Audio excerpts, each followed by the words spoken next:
your power. This will be your creation.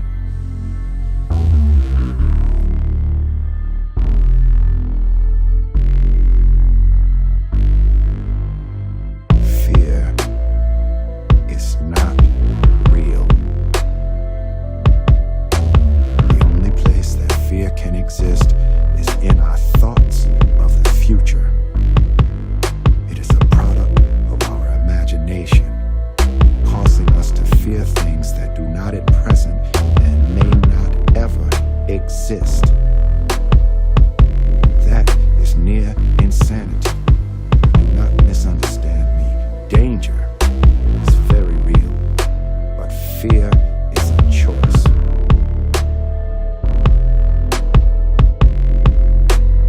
We are all telling ourselves a story, and that day mine changed.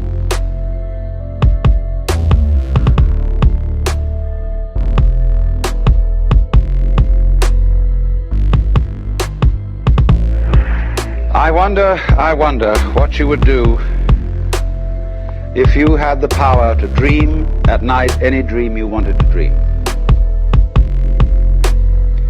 And you would, of course, be able to alter your time sense and slip, say, 75 years of subjective time into 8 hours of sleep. You would, I suppose, start out by fulfilling all your wishes. You could design for yourself what would be the most ecstatic life.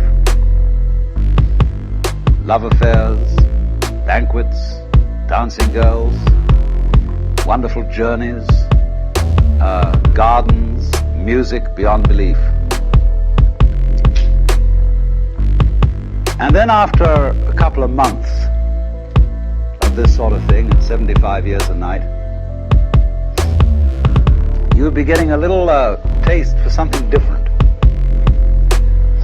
And you would move over to an adventurous dimension, where there were certain dangers involved and the thrill of dealing with dangers. And you could rescue princesses from dragons and go on dangerous journeys, make wonderful explosions and blow them up, eventually get into contest with enemies. And after you've done that for some time, you'd think up a new wrinkle to forget that you were dreaming, so that you would think it was all for real, and to be anxious about it. And then, because it'd be so great when you woke up, and then you'd say, well, like children who dare each other on things, how far out could you get? What could you take? What dimension of being lost, of abandonment of your power, what dimension of that could you stand? You could ask yourself this because you know you'd eventually wake up. And after you'd gone on doing this, you see, for some time, you would suddenly find yourselves sitting around in this room with all your personal involvements, problems, etc., talking with me. How do you know that that's not what you're doing? Could be.